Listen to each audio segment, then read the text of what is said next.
नमस्कार दोस्तों, आज हम फिर से लेकर आए हैं क्लास 9वीं का एनसीईआरटी मैथ लेक्चर 1। और इस वीडियो में हम इस तरह से सीखने की कोशिश करेंगे कि शायद आपको इस तरह का वीडियो लेक्चर पूरे यूट्यूब में कहीं पर भी देखने नहीं मिलेगा। और अगर आप लोगों को ये वीडियो अच्छा लगे तो कमेंट, लाइक, शेयर करना ना भूलिएगा। और एक चांस आप एक बार तो देख तो लीजिए वीडियो, उसके बाद पता चलेगा क्या है और क्या नहीं है। तो शुरू करते हैं। आज जो हमारा पहला वीडियो लेक्चर है संख्या पद्धति, जिसका अंग्रेजी रूपांतरण है नंबर सिस्टम। और हम लोग यहीं शुरू से मैथ स्टार्ट कर रहे हैं क्लास 9वीं का। और आशा दिलाते हैं आप लोगों को कि आने वाले 2-3 महीने में हम पूरी तरह मैथ और साइंस को क्लियर कर देंगे। तो शुरू करते हैं बगैर देरी किए। देखिए, आज जो हम लोग इस वीडियो लेक्चर को में जो पढ़ेंगे वो मुख्यतः संख्या के बारे में पढ़ेंगे। और आप लोग तो जानते ही हैं कि मैथ में संख्याओं का योगदान किस प्रकार रहता है। तो शुरू करते हैं। देखिए, सबसे पहले आपको ये जानना चाहिए कि संख्या वास्तव में क्या होती है। और क्योंकि आप लोग तो बहुत सारा चीज़ पढ़ते हैं लेकिन उसको दैनिक जीवन में उपयोग नहीं करते हैं, तो आज हम लोग एकदम बच्चे की तरह पढ़ने की कोशिश करेंगे और अच्छी तरीके से समझेंगे। सबसे पहले क्या जानेंगे, आखिर संख्या कैसे बनती है, संख्या कहाँ से आई, ये सब जानेंगे। देखिए, सबसे पहले आपको ध्यान में रखना है कि 0 जो है 1, 2, 3, 4, 5, 6, 7, 8 और 9, ये सभी क्या कहलाते हैं, अंक कहलाते हैं। इसको अगर इंग्लिश में बोलेंगे तो ये डिजिट कहलाते हैं। और इन्हीं डिजिट यानी इन्हीं अंकों से क्या बनती है, संख्या बनती है। तो आपसे पूछा जा सकता है संख्या किसे कहते हैं, तो आप सीधा बता सकते हैं संख्या जो है किससे बनती है, संख्या अंकों से मिलकर बनती है।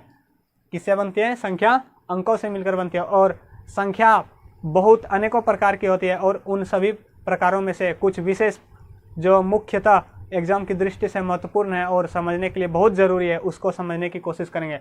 तो संख्या जो है सबसे पहले हम लोग क्या लिए हैं, प्राकृत संख्या। ध्यान दीजिए कि आप लोग जब आंगनवाड़ी केंद्र से क्लास पहले में आए तो आपके शिक्षक या शिक्षिकाओं ने पहाड़ा सिखाने की कोशिश की होगी। और वो पहाड़ा जो शुरुआत हुआ होगा वो किससे हुआ होगा, 1 से।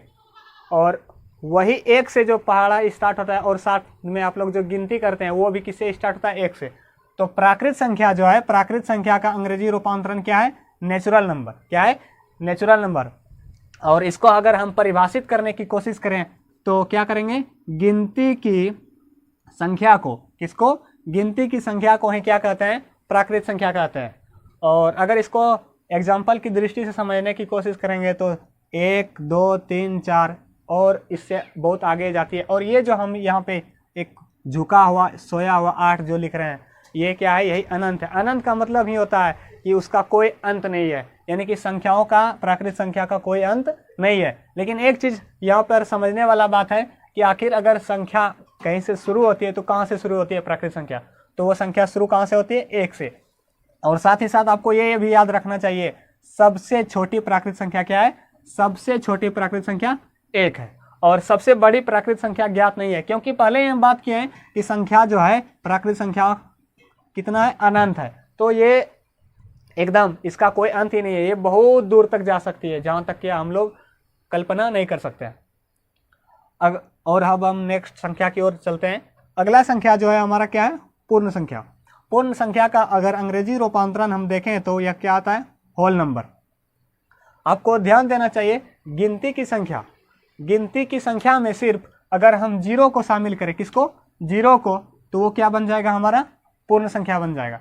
मतलब प्राकृत संख्या में 0 को अगर शामिल कर देते हैं तो वही क्या बन जाता है, पूर्ण संख्या। तो इसमें कोई परेशानी की बात नहीं है, बहुत आसान है, आप लोग धीरे धीरे समझिएगा, 2-4 बार वीडियो लेक्चर को देखने की कोशिश कीजिएगा।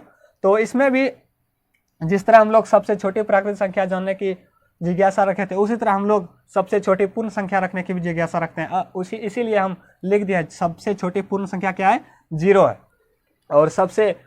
और एक चीज़ यहाँ पे ध्यान देने वाली बात है कि सभी प्राकृत संख्या, क्या बोले, सभी प्राकृत संख्या है जो वो क्या है, पूर्ण संख्या। ये ध्यान देने वाली बात है। तो अगर इसको एग्जाम्पल की दृष्टि से देखें तो 0, 1, 2, 3, 4 और ये भी कहाँ तक जाती है, अनंत तक जाती है, यानी कि इसका भी कोई अंत नहीं है। पुनः हम लोग आगे संख्याओं के क्रम में बढ़ते हैं। और तीसरा हम लोग जो जानने की कोशिश करेंगे वो क्या है, पूर्णांक संख्या। पूर्ण अंक, ये जो बना है पूर्ण और अंक, पूर्ण मतलब क्या होता है, पूरा, वो आधा अधूरा नहीं है। और अंक तो आप जान ही रहे हैं, 0, 1, 2, 3, 4, 5 ये सब क्या है, अंक है। यानी कि ऐसा संख्याएं जो है भिन्न में नहीं रह सकती है, न ही दशमलव में रह सकती है। तो इसका जो अंग्रेजी रूपांतरण है क्या है, इंटीजर।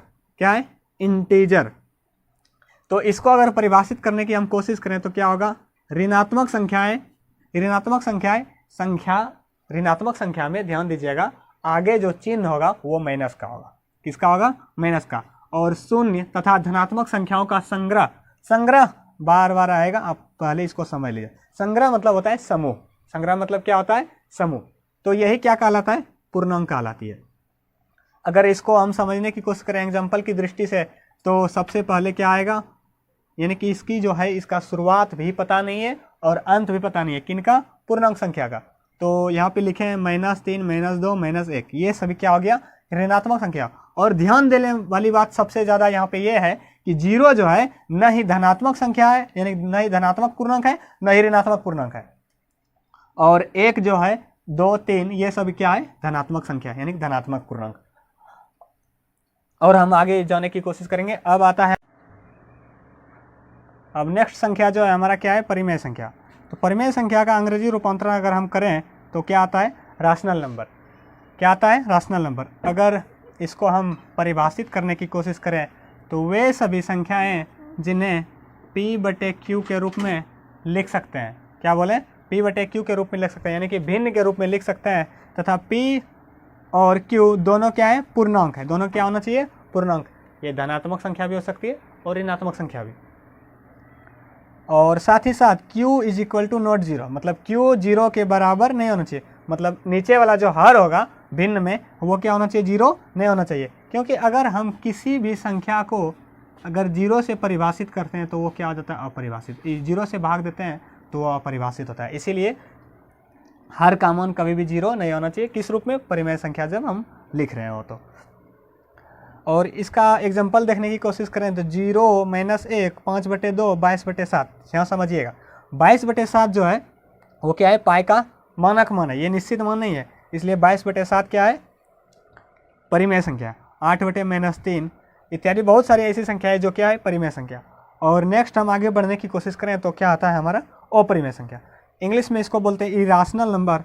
इसको परिभाषित करते हैं वे सभी संख्याएं जिन्हें क्या बोले, P/Q के रूप में नहीं लिख सकते हैं, मतलब कि भिन्न के रूप में नहीं लिख सकते हैं, तथा जिनका वर्गमूल पूर्ण संख्या में नहीं निकलता है। जैसे देखिए 4 का वर्गमूल तो 2 हो जाता है, लेकिन 2 का वर्गमूल क्या होता है 1 पॉइंट कुछ, लेकिन पूर्ण संख्या में नहीं होता है। पाई उसी तरह क्या है, पाई का अगर पाई का मान अगर निकालने की कोशिश करें तो कैलकुलेटर भी काम नहीं करता है। उसी तरह एक लिए है 3.14215, इसी तरह चलते रहता है। जो दशमलव प्रसार जिसका अनवसानी अनावर्ती होता है वो क्या होता है, अपरिमेय संख्या। √3 है, √5 है, ये सभी क्या है, अपरिमेय संख्या। नेक्स्ट और भी बहुत सारी ऐसी संख्याएं हैं जो हमारे एग्जाम की दृष्टि से और हमारे नॉलेज की दृष्टि से बहुत महत्वपूर्ण है। वो क्या है हमारा, सम संख्या। सम संख्या का अंग्रेजी रूपांतरण क्या है, इवन नंबर। ये तो आप बहुत इजी है। वे सभी संख्याएं जो 2 से पूरा विभाजित हो जाती है, मतलब जिसमें 2 से पूरा भाग लग जाता है, वो संख्या क्या कहलाती है, सम संख्या। तो 2, 4, 6, 8, 10, 12 और बहुत सारी संख्याएं जो क्या है, सम संख्या। सम संख्याओं में ध्यान दीजिएगा कि सम संख्या का आधा संभव होता है। आधा संभव मतलब 2 से पूरा भाग लग जाता है, विषम संख्या। इसका अंग्रेजी रूपांतरण क्या है, ओड नंबर। वे सभी संख्याएं जो 2 से पूरा विभाजित नहीं होती है, मतलब जिसका आधा नहीं होता है और 2 से उसमें पूरा भाग नहीं लगता है। जैसे 1, 3, 5, 7, 9, 11, 13 बहुत सारी ऐसी संख्याएं जो क्या है, विषम संख्या। VVI जो है सबसे अगर इधर महत्वपूर्ण संख्याओं में से तो अभाज्य संख्या। इसको समझिए, वे सभी संख्याएं जो स्वयं तथा एक को छोड़कर, यानी कि स्वयं जो संख्या है दी गई उसको छोड़ करके तथा एक को छोड़ करके किसी भी अन्य संख्या से दी गई संख्या विभाजित नहीं होती है, तो दी गई संख्याएं वो क्या कहलाती है, अभाज्य संख्या। और ध्यान देने वाली बात है 1 से 100 तक के बीच मात्र 25 संख्या ऐसी है जो क्या है, अभाज्य संख्या। और उसका अंग्रेजी रूपांतरण भूल गए थे हम, प्राइम नंबर। तो और एक बात ध्यान देने वाली है कि 2 एकमात्र सम संख्या है जो क्या है, अभाज्य संख्या भी है। क्या बोले, 2 ही एकमात्र ऐसी संख्या है जो सम संख्या भी है और क्या है, अभाज्य संख्या। तो 2, 3, 5, 7, 11, 13, 17, 19, 23, 29, 31, 37, 41, 43, 47, 53, 59, 61, 67, 71, 73, 79, 83, 89, 97, ये सभी संख्याएं जो क्या है अभाज्य संख्या है। और इसको आप लोग भी अच्छी तरीके से याद कर लीजिए, एग्जाम की दृष्टि से बहुत महत्वपूर्ण रहने वाला है। अब चलते हैं आगे। अगला क्या है सहअभाज्य संख्या। अगर इसका अंग्रेजी रूपांतरण करने की कोशिश करें तो क्या आता है को प्राइम नंबर।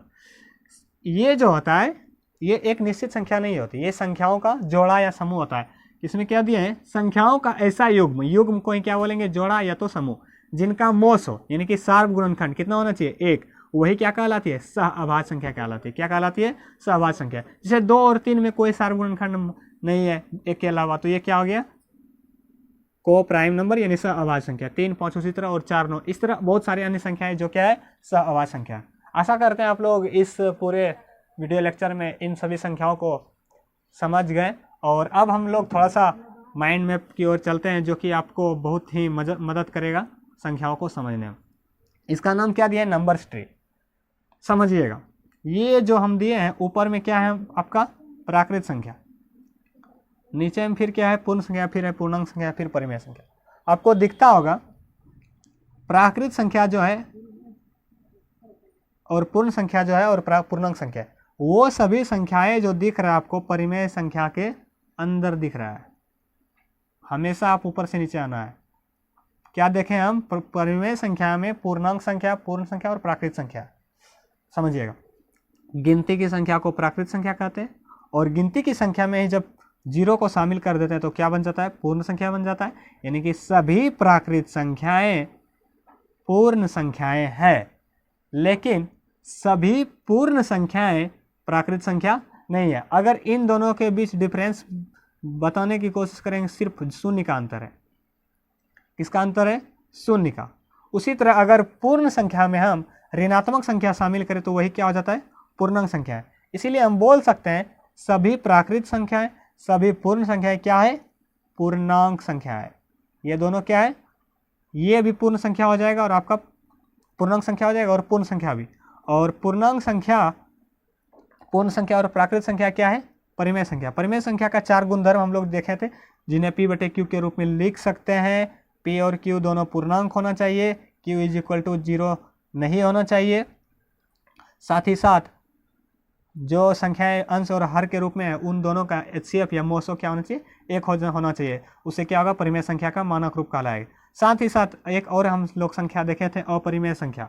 अपरिमेय संख्या का परिभाषा हम किस तरह देखे थे कि वे सभी संख्याएं जिन्हें P/Q के रूप में नहीं लिख सकते तथा जिनका वर्गमूल संभव नहीं है। तो परिमेय संख्याएं जो नहीं है वही सब क्या हो गया अपरिमेय संख्या। और अपरिमेय संख्या का हम पहले ही देखे थे कि इनका वर्गमूल संभव नहीं है, साथ ही साथ इनको पूर्ण संख्या के रूप में नहीं लिख सकते हैं और इस P/Q के रूप में भी नहीं लिख सकते हैं। अगर इन सभी संख्याओं को हम एक अन्य संख्या नाम देने की कोशिश करें तो वही क्या आता है आपका वास्तविक संख्या। जो वास्तविक संख्या रहने वाला आपको 10वीं में सीखने मिलेगा। और अगर आप यहीं पर अच्छी तरीके से सीख जाते हैं तो आपको आगे आने वाले समय में कोई किसी तरह की दिक्कत या परेशानी नहीं होगी। और आशा करते हैं कि आप लोगों को ये वीडियो बिल्कुल अच्छी तरीके से समझ में आया। और अगर आपको अच्छी तरीके से समझ में आया तो लाइक शेयर और कमेंट करना ना भूलिएगा। साथ ही साथ हम आपसे एक विनती करेंगे कि हमारा चैनल सब्सक्राइब कर लीजिए, क्योंकि हम मात्र 2 या 3 महीने में पूरी तरीके से मैथ और साइंस को कवर करने वाले हैं। और साथ ही साथ आपको एक और सूचना देने की कोशिश करेंगे कि हम जस्ट ही कुछ समय में अभी तो हिंदी मीडियम में पढ़ा रहे हैं, लगभग 1-2 या सप्ताह लग सकता है। अंग्रेजी मीडियम में भी एक मतलब कि सेम टू सेम कॉन्सेप्ट रहेगा, उसको अंग्रेजी मीडियम में वीडियो आप लोगों को प्रोत्साहित करने की कोशिश करेंगे। Thank you.